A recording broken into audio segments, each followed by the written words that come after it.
Hello, my friends, and welcome to another episode of the Stubble Talk podcast. My name is Ben, and today I am joined by my incredible friend Jade. Jade, thank you so much for joining me today. You're welcome. And coming on and just sharing a little bit about yourself and mental health and having a conversation. Would you mind just introducing yourself and maybe saying who you are, what you do, where you live, that kind of, fun stuff? Okay. So yeah, as Ben said, my name is Jade. I born and raised in Bath. I am a resource planner for a contact centre, which not a lot of people know what that is. But yeah, I basically help run the contact centre, do all of their admin, like a PA for about 60 people, essentially. Rotas, holidays, something called running the floor, which again, no one really knows what that is unless you do it. So yeah, that's about it, really. Cool. And what do you do outside of work? Outside of work, my goodness, like to sleep a lot. Love books, reading. Love movies. Seeing my friends, being around my beautiful godchildren, and yeah, hanging out. Nice. What was the last book you read? I am currently going to, oh my goodness, what am I reading at the moment? A book by Marianne Keyes called My Favourite Mistake. Favourite mistake? Yeah, she's wrote a lot of books. I love them all, and they're brilliant. Okay. So yeah, one of them, she's called Rachel's Holiday, and it's about this woman who is a drug addict and she doesn't realise it, and her family make her go to rehab. And the whole way there, she's like, yeah, it's gonna be like a holiday, it's gonna be like a spa. And then she gets there and realizes that it's actually nothing like a spa. And the whole way through, it's her perspective of she never did any of these terrible things. And then all of a sudden, her family and her friends are brought in to this rehab, and she sits in this circle and they tell their side and all of their stories. And it turns out that she did a lot of terrible things that she then has to confront and face. So yeah, I think that's one of my favorite ones that she wrote. It's absolutely fantastic. That actually sounds so interesting. It really is, because she makes it funny, even though obviously it's an extremely serious subject, but it is from the perspective of an addict, and she doesn't realize it until she's confronted with everything. And then she sort of like starts making amends and all of the things that she needs to do once she gets out of rehab. So yeah, it's brilliant book. Wow, that sounds wild. Yeah, it is. It's very good. I might give that a I check. think you should. Okay, Yeah, that sounds really it's a interesting. really good book. And so my first question, apart from what you're reading, is how are you? Like, how is just life at the moment? Up and down. Like, I mean, I always consider life to be that way. You know, nothing is ever perfect, and bad times will never last forever. So yeah, at the moment, right where I am just up and down, taking life day by day, as you have to. You do, and that's such an incredible outlook. Instantly, I feel like we're like 2 minutes into it, and already like spitting gold. Well, I kind of feel, like on like movies where you've got somebody like hooked up to like a heart monitor, and it's beeping and it goes up and down and up and down. That is how I consider life, and when it flatlines, you're dead. So things can't just run smoothly all the time. Yeah, because that's not a good representation of life. So yeah, everything is up and down. You've got your good bits and your bad bits. Wow. Where did you develop that from, I suppose? Do you know where that came from? That's just my brain and the way that I put things into perspective. If things are up and down, it means I'm still alive. I haven't flatlined, and you have to go through the bad bits to appreciate and know what the good bits are. So it's the way that my brain sort of accepts that you have to have the bad stuff, because you have to have the bad stuff to appreciate the good stuff. And that's true, because if we had just constant good stuff, would we know that it's... No, you wouldn't. Yeah, you wouldn't. You wouldn't appreciate the good bits that happen throughout the day, and really have that happiness that comes from the good things that happen. If life was perfect and everyone was happy all the time, would it not be incredibly boring? I would say so, yes. And at the same time, it's not realistic, because bad things happen in life and you need to learn how to deal with them. You know, it can't just be all sunshine and rainbows 24/7. And when you're talking about those good times and those bad times, it seems like you've got quite a good approach to those bad times. How would you say that you kind of deal with those bad times? So, because they're not easy, right? They're not easy, no. I mean, I have done awful things to try and get over the bad times. I have locked myself away. I used to drink a lot to help me sleep, to help me forget, to make myself feel like a fun person. And I realised one day that it was incredibly unhealthy. And actually, lockdown was a massive sort of eye-opener for me. 2 weeks before we went into lockdown, I was signed off work with depression. And I just wanted the entire world to just leave me alone. I didn't want to see anyone. I didn't want to be around anyone. So I had 2 weeks of that. And then I was due to come back to work, and they shut the office. And we went into lockdown, and I had to work from home, and I got my wish.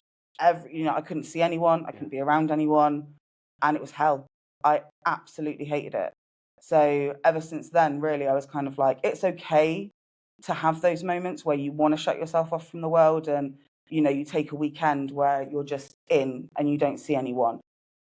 But it's not healthy to make that your entire life, because you do need people. You need to vent. You need to talk. You need other people to help make you laugh, and sort of help bring some joy to your life. So being around people, I think, is incredibly important. By all means, there are awful things that you can turn to, but there's also some really positive things you can do. I'm not a massive health freak, but a couple of years ago, I turned around to one of my friends and I was like, I've seen this all-female kickboxing group. Do you want to come along with me? Just, for a laugh. I also suffered with something called long COVID that happened after I had it. So I couldn't do anything intense exercise-wise. And so I got in touch with the woman, and she was like, it's not massively intense. She was like, but it is, it's something that will grow. So yeah, kickboxing was a brilliant outlet for me. Like I said, I go with my friend. We laugh, we have a good time. We spar and accidentally punch each other in the face sometimes. But it was also something that then became my routine. And there'd be days where I'm not feeling it, and she's like, no, we're going. So she's dragged me out of my pit a few times and was like, I'm outside, get your stuff, we're going. I don't care if you're not feeling it. That's not a good enough excuse.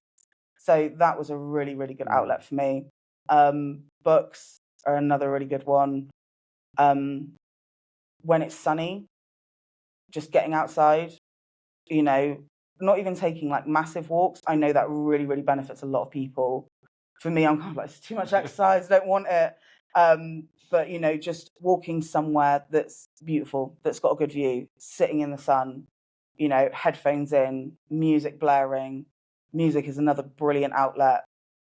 Chuck on some depressing music and cry, scream, get it all out that way, because you have to have those emotional moments and you have to allow your body to go through them. So for me, I know that if I feel like I'm at my breaking point, put some headphones on, blare some tunes, clean your house, make your bed, go out for a walk, just do something, even if it's tiny, just so that you can sit there and go, okay, I've done something. I can cocoon myself if I need to. And I know you said about when you feel like you're at your breaking point, but I think something that I probably quite struggled with in the past was not knowing when I was at a breaking point. How do you recognize when you're getting to that moment? Because sometimes it just, I don't know, I feel like sometimes it can just kind of appear, right? You're not aware of what's going on. No, absolutely. Sometimes it can just creep up on you and come out of nowhere. The first time I was diagnosed with depression, I was 18, and I didn't realise that anything was wrong with me. And then I went in and saw my doctor, and she gave me a questionnaire. I was like, just do me a favor, just fill this out for me. So I wrote it all down, ticked all the boxes, passed it back, and she looked at me and she went, yeah, you need help, and you need help now. And all of the questions that I'd answered, I didn't actually realize I was suicidal.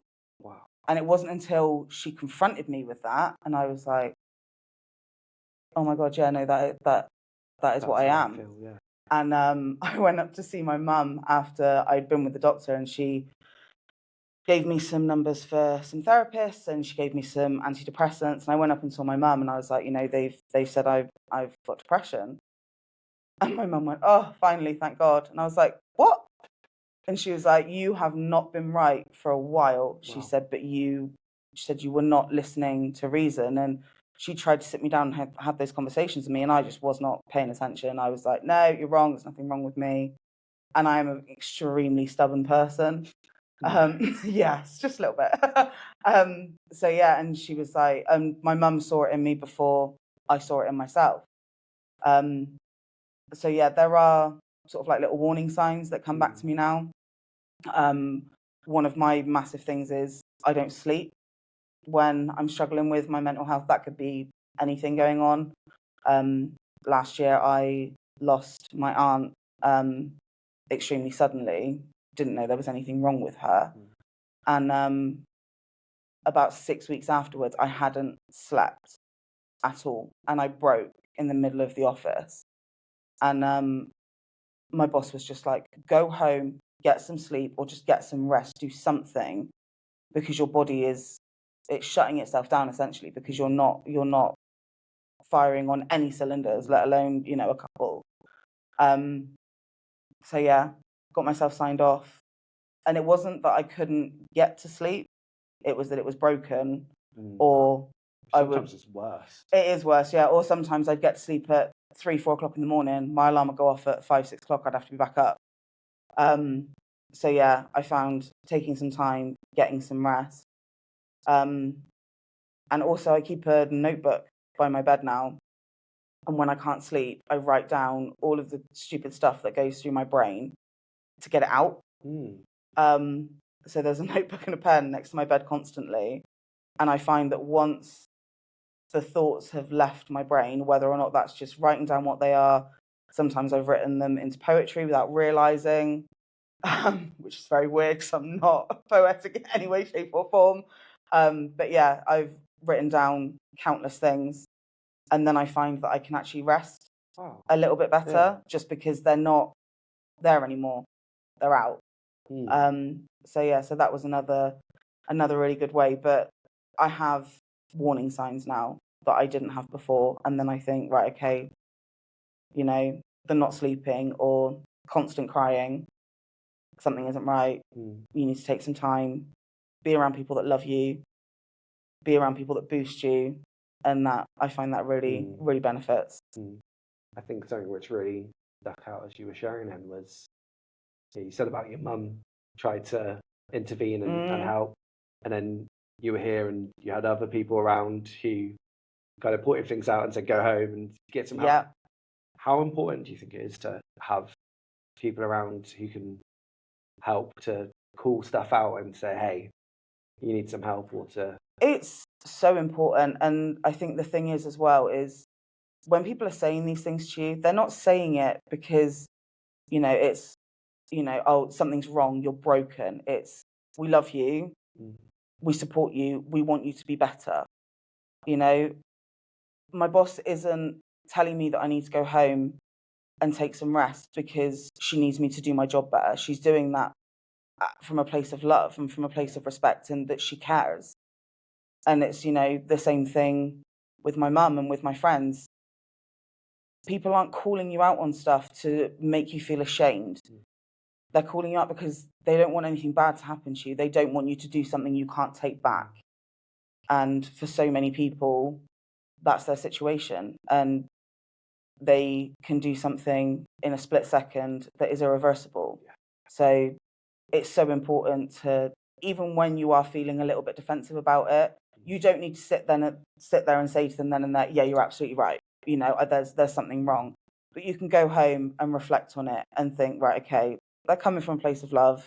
Why are those people actually saying those things to me? Exactly. Where's that coming from? And trying to work that out and actually unpack it, as opposed to just, I think we as human beings naturally take stuff at face value, right? And go, oh, why did I say that? Why should I go see a doctor? Why should I do this? I'm fine. Yeah, and you naturally go on the defensive, but it is self-reflection and being like, actually, you know, she loves me.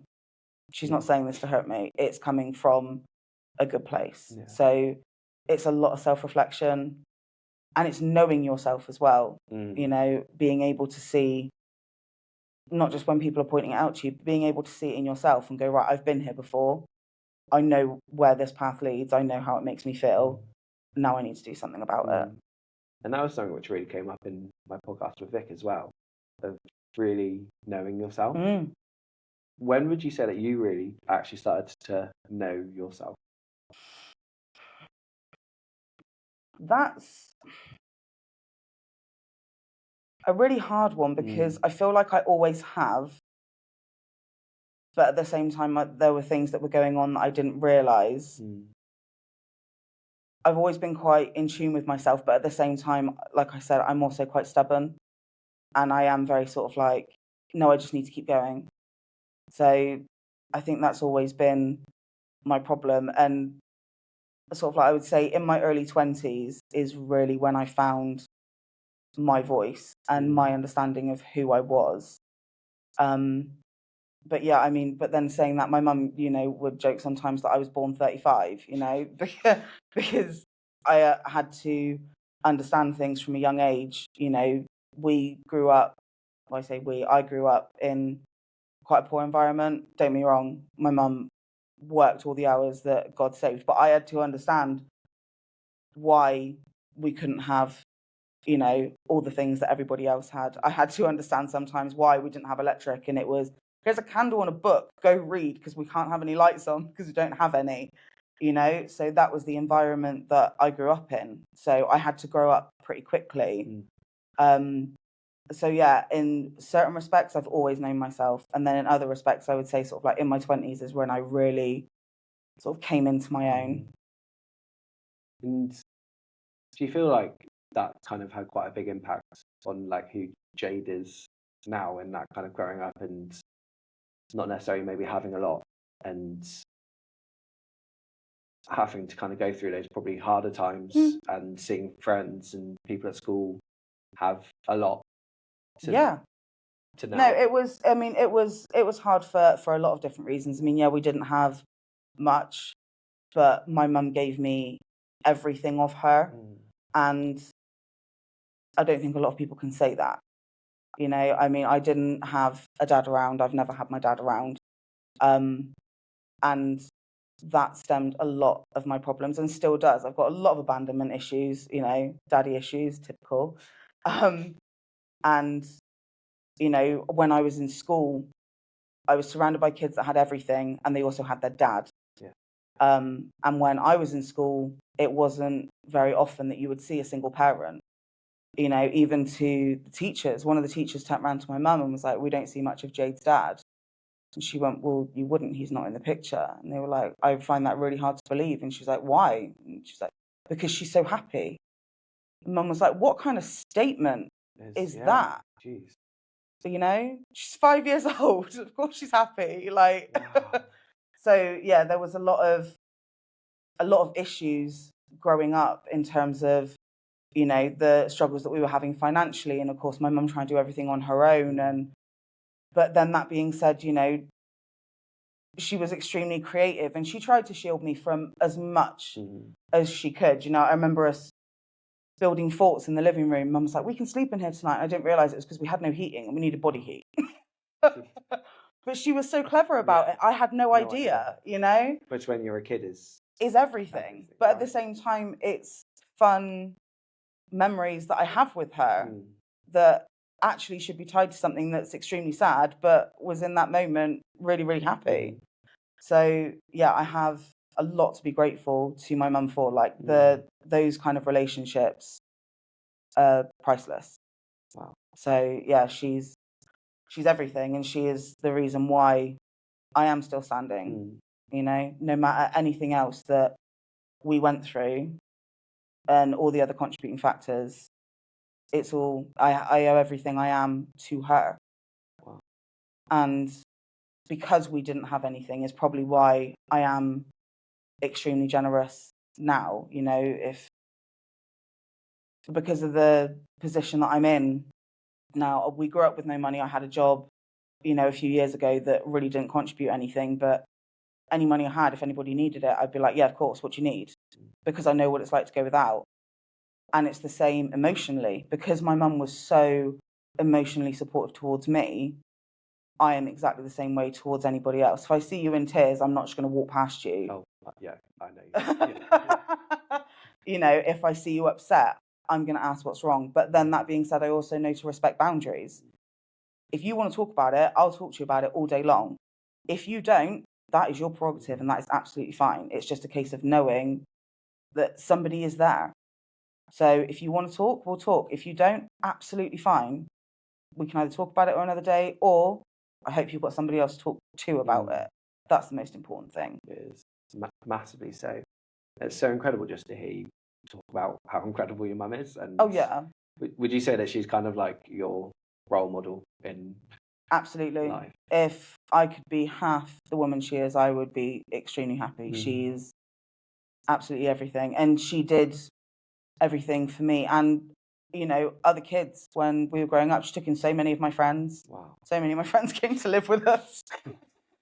You know, you didn't have a lot yourself. so. No, absolutely. You know, that's who my mum is. She's the most amazing, incredible woman.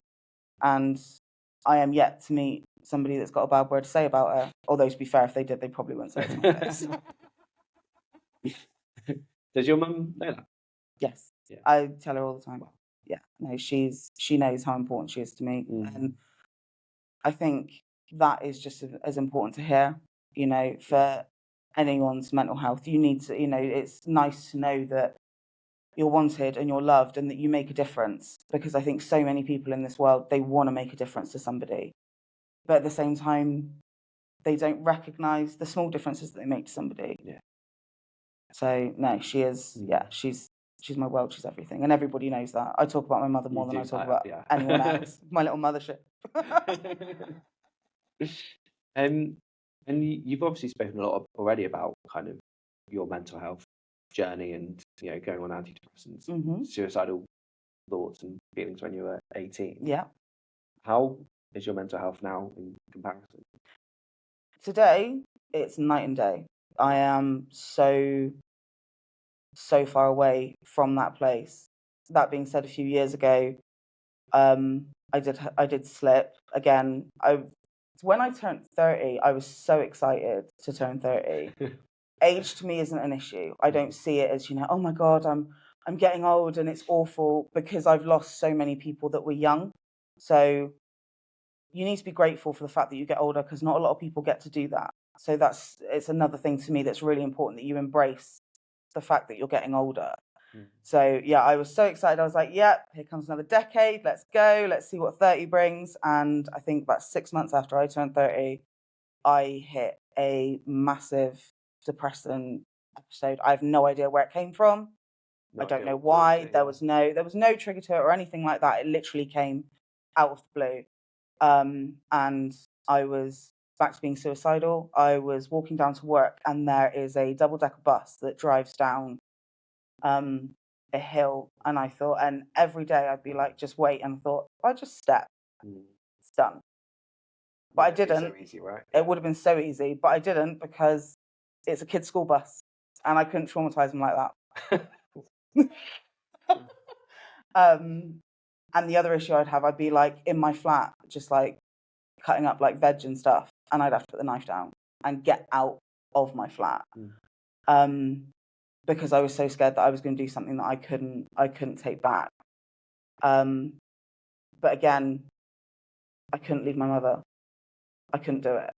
So she always sort of like pulls me back from the brink. But that was a really rough one for a very long time. So yeah, I went back onto antidepressants.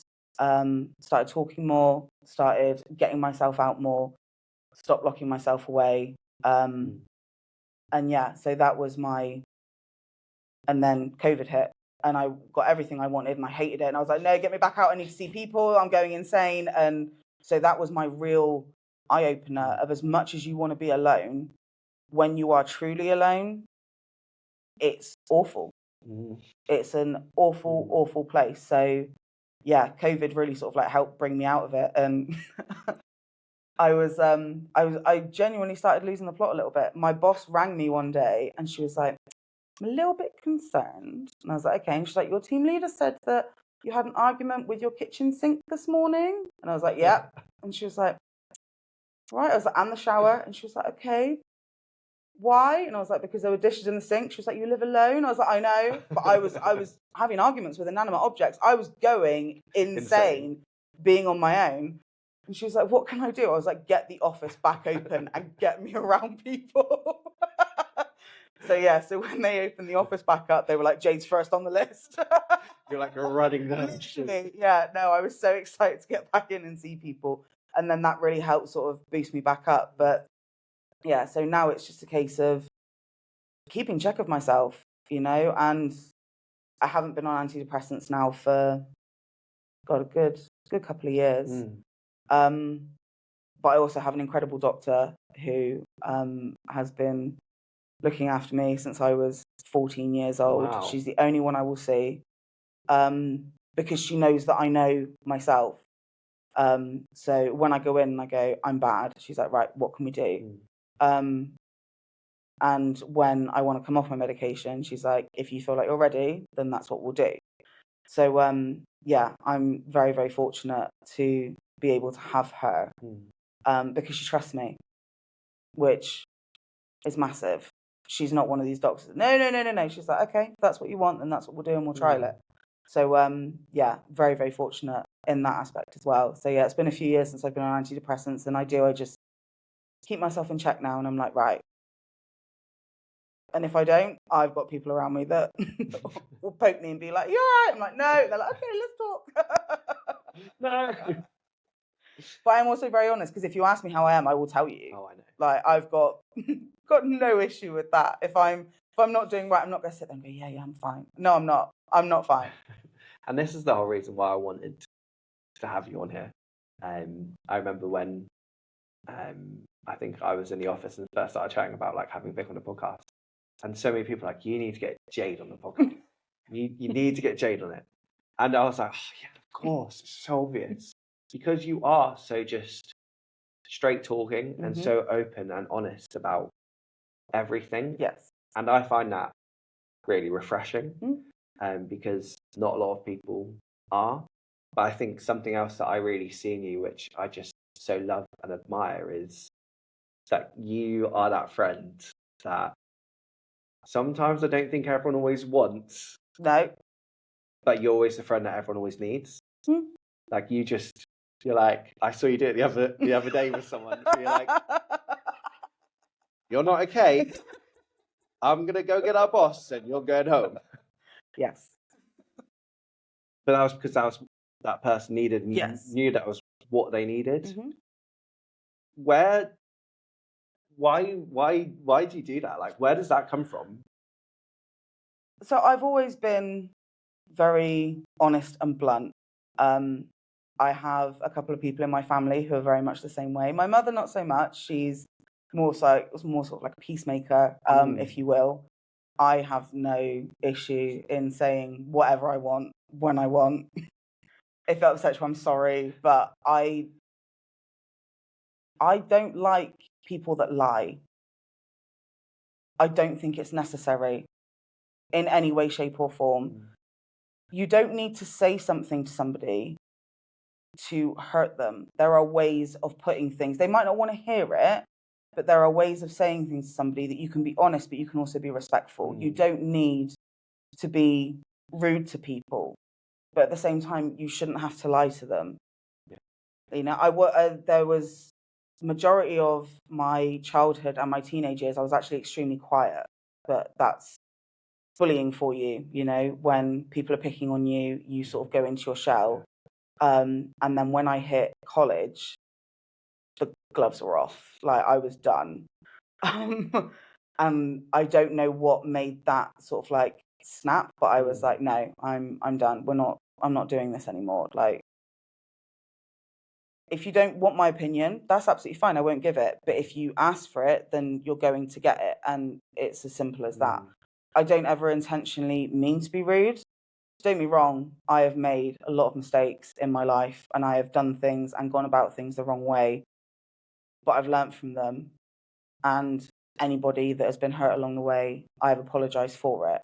Whether or not they want to accept that, that is absolutely fine. That is down to them. I respect their feelings about that, because I'm not perfect and I do say things wrong. But yeah, there's a lot of people in my family who are they're just straight talking, and I prefer that. I like knowing where I stand with someone. It's so important to me, because if I know where I stand, then that's great. It's this whole, oh, do you like me? Do you not like? I don't care if you don't like me. That's absolutely fine. Not a lot of people do, and I'll take that. I completely get it. I am Marmite to a lot of people, but yeah, for me, it's a case of living my truth, knowing that I'm being honest, and also, no one can ever catch you out on anything. Then, if you've told the truth and you've been honest, when somebody asks you again, you'd be like, yeah. That's exactly it. You're not tripping up and trying to cover yourself. So, no, I think it's extremely important to be honest. Even if people don't want to hear it, they don't like it, that's absolutely fine. You are allowed to feel how you feel about that. But don't ask me if you don't want to know. Which I think is really fair. Yeah. I think something, as you were kind of sharing that, is I was really drawn into, you almost seem to find it so easy to just, they don't like me, I don't care. Absolutely. Like, not a lot of people have that. No. How do you find, is that easy? No. No, not at all. Not at all. But I think that is something I was told for a lot of my life by people that do not matter, that I didn't matter, that I was worthless, that why would my dad stick around for someone like me? And a load of crap, essentially. And it ate away at me for years, being told by people that I was not worthy of anything. And I think going through mental health, going through depression, and having to sort of like really face some challenging stuff about who you are as a person, it gets you to a point of, if you don't like me, that is absolutely fine, because I need to like me. It's not about whether you do or you don't. I need to. It's so important that you have some kind of love for yourself. You don't need to have love for yourself on every level, because sometimes that's not realistic. No. But there has to be some part of you that you like. Whether that is your physical appearance, your personality, anything, there has to be something about yourself that you like. And I like the fact that I am brutally honest. Not a lot of people do, and that is fine. But I have to find something in myself that I'm like, at least that is my truth. And it's such a challenging thing to do. But that is what I would encourage anyone. Just find one thing that you like about yourself. Because some people are like, name 5 things you like about yourself. Do you know how hard that is to do? 5 things when you're so in your head all the time about everything that is wrong with you. Finding 5 things is impossible. Just find one thing that you go, do you know what? That's not that bad. Are you okay? I just, that, it sounds so simple, but I think it actually sounds so profound. But it is what it is. It's so simple, but it is so hard as well. Yeah. Like, to really sit on that, like, what do I really like about myself? Yeah. I think there's so many people who don't like probably meant any aspect of themselves. No. I think that's especially in today's society. Yeah. where, you know, people get so called out on when they make a mistake. Yes. Or when they do something wrong, Mm-hmm. you know, and there's no coming back because we live in a council culture. Yeah. Like, actually, we all make mistakes Yeah. and we all do things wrong. But actually, I think there's also something else in once you know that what that one thing is, and you can own that and know that and love that, that is you. Yeah. That is so you, and like you are brutally honest. Yeah. And that is Jade. Yeah, very much so. And I just wonder how many other people have that same understanding. Like, and I just think it's actually so important, as you've been sharing, just to like actually know that and to be able to live that one thing. Yeah. Because I suppose once you've got that one thing, you can then it grows, grow, right? Yeah, it absolutely does. But like you say, we live in a society where you're always held accountable for your mistakes. Nobody ever really thanks you for the stuff that you do on a day-to-day basis. What is it they say? They don't remember the 100 times you were there, they remember the one time you weren't. And it's so true. Like, you can literally rattle off everything that you've done for someone, or, you know, just in general, and they're like, yeah, but do you remember that one time? And you're like, really? Yeah. After everything else, that's what you're going to take now. Because I feel like society is so focused and invested in the negative. They don't look for the positive. And society can bugger off. All you need to do is look at your one positive.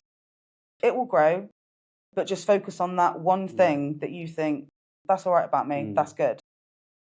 And if someone was listening to this and goes, I don't know what my one thing is, where would you even start, do you think?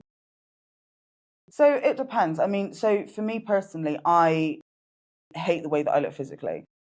But if you think that, you know, you're like, oh, I've got quite nice eyes, there's your one thing, you know? Other things are just taking a step back and going, right, okay, who am I as a person? How do I behave on a day-to-day basis? And if you have somebody in your life who you check in on a regular basis, because you know they're not too great, there's your one thing. You give a damn. That's your positive. It's just taking a step back, trying to push aside all of that negative and just look for that one little bit of glitter, that one star in the sky where you go, that's part of me. And I quite like that bit. It's a really, really hard thing to do. But once you have it, you hold on to it like there is no tomorrow. And you never let go. And you never let go of it. Because it's like your beacon. That is everything who you are. It might only be one thing. But hey, it's one thing. But it's one thing. But it's also one thing that no one else has, right? Exactly. Like, it's yours. Yeah. It's who you are. Nobody else is like that. It's your one thing. So yeah, no, scrap this whole write 5 things that you like about yourself. It's absolute crap. Go with one. Find one. And by the end of, you know, a year, 2 years, 10 years, you'll probably have a bigger list. But just start with one. That's honestly, I think anyone who listens to this will take away something which potentially is now so massive. I hope in so. Such a little thing. Like, honestly, that I think is so profound but so simple. Yeah. And I think that's where some of the beauty in life really comes from, right? It's that simplicity. Absolutely. Of really knowing yourself and loving yourself and going on a journey. Something which I'm not just sit here and just keep talking about how great you are, but something which I was so amazed by a few weeks ago was there was a situation in our reception where someone came in and was quite abusive to a few members of staff. Yes.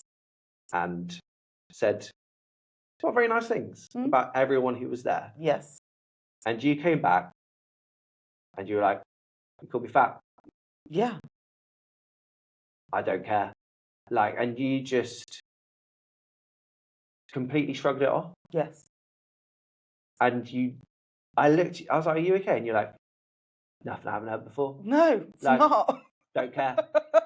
And I looked at you and I was like,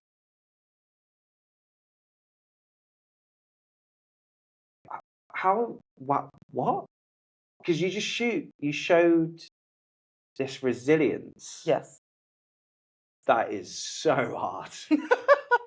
That is so, because I think we all, especially when it comes to physical appearance, right? Yes. It's a big one for a lot of people. It's such a big thing. Like, I struggle with the fact that I was losing my hair for so long of my life. Yeah. Like, from a kid, everyone's like, "You're gonna look like your dad. You're gonna have no hair," and I was like, ah. So then growing up, I was like, "Oh, I'm gonna lose my hair. I'm gonna lose my hair. I'm gonna lose my hair." When I didn't shave my hair off, I was like, oh no, I love it. I think it really suits you. Thanks. I could not imagine you with hair. I'm not gonna lie. I'm gonna need to see some pictures at some point.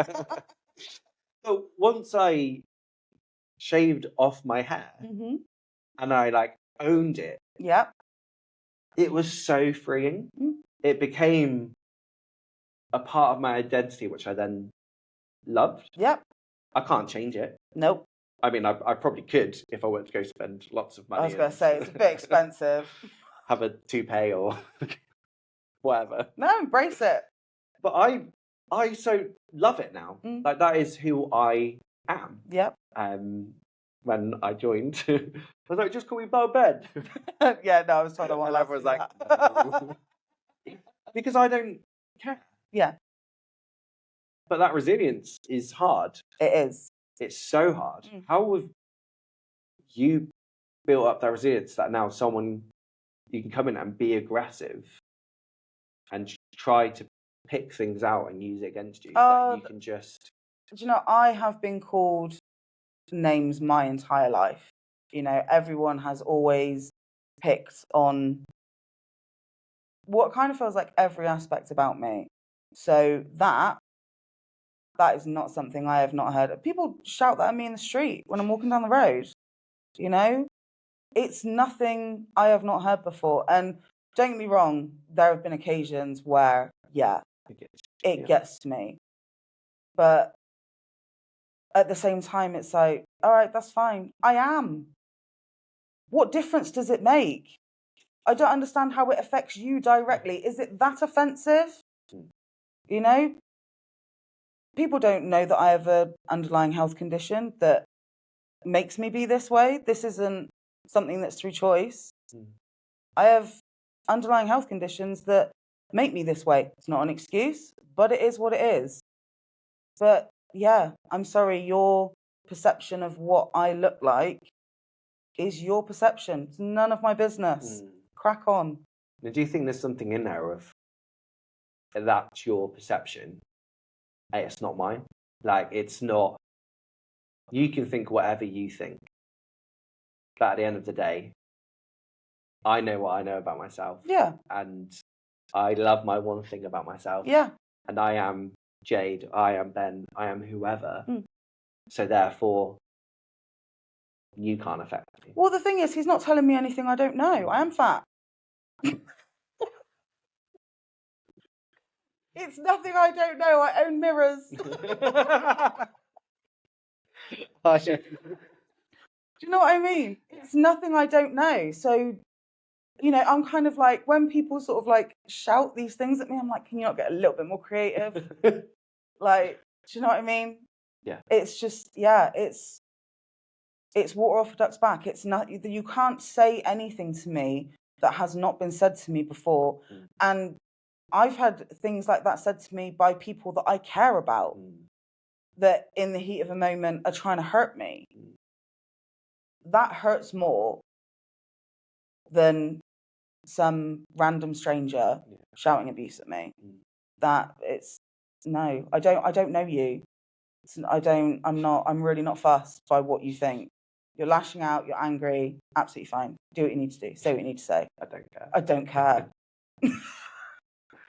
Yeah. I so get you. Like, and that's... this has just been so refreshing. just to...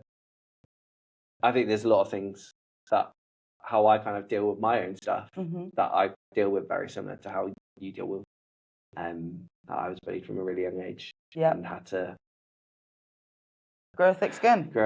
Yeah. And, I was a nerd and I was whatever. Like, now I'm like, I don't care. Yeah, but also nerds are cool now. Now, yeah. Yeah. This is what I mean. But this is the thing. The world is ever changing. What people were bullied for when I was a child, when you were a child, people embrace now. Yeah. And it's amazing. People get called out now when somebody's body shaming. People get called out now when they're saying that somebody's a nerd, and that's just so much more refreshing. Yes, there are still so many steps that the human race needs to take in so many different ways. But what was once something that you got bullied for is now something that everyone's like, oh my God, love to be a nerd, love to be smart, Yeah. Yeah. No, you're completely right.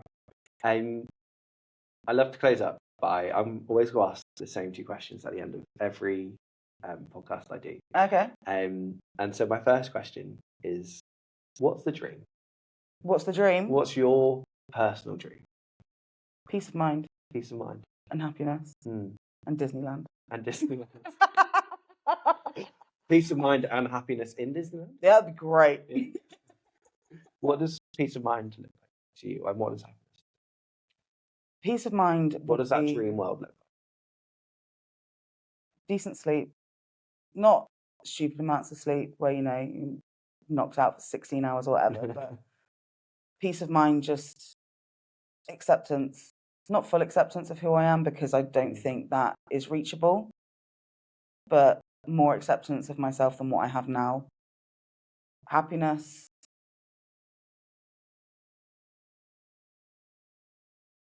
I want to spend the rest of my life laughing. I love to laugh. I love to joke around. It's so good for the soul. So yeah, just being in a comfortable place with everything. Yeah. That sounds like a really good place to be. Sounds like a really good place. It really does. And then my final thing is, on the back of this, my whole idea of Stubborn Talk is we go away and we start conversations. Yeah. We have conversations. Who are you going to go away and have a conversation with about mental health on the back of it? Probably my mother. Yeah. Yeah. But have you ever spoken to your mum about her mental health? Yeah, we do actually. Wow. Yeah. We're very open with one another. And as I've got older, she has become more open about things, obviously, because she's not going to tell me when I'm a child. But yeah, there's a lot of things that were going on when I was a kid that I didn't realise. And we vent a lot to each other. I tell her everything. We don't have any secrets. She's my best friend. Wow. Yeah. Some people find our relationship odd. I would not change it for the world, because it's nice to have that one person that you can go to and know isn't going to judge you, loves you, and is just going to go, right, okay, what can we do? What do you need? The amount of times I've been hysterical and she's let herself into my flat and she climbed into bed with me while I cried. It's so important that we have each other. So yeah, probably check on her, see how she's doing. Well, I think I want to be friends with your mum. Everyone wants to be friends with my mum. She's awesome. She sounds great. Thank you so much for taking the time just to sit here and chat. It has honestly been incredible to just get to know you better. But I don't even hope, I know that people are going to listen to this and take something away, which is the whole reason that this exists. So thank you. You're welcome.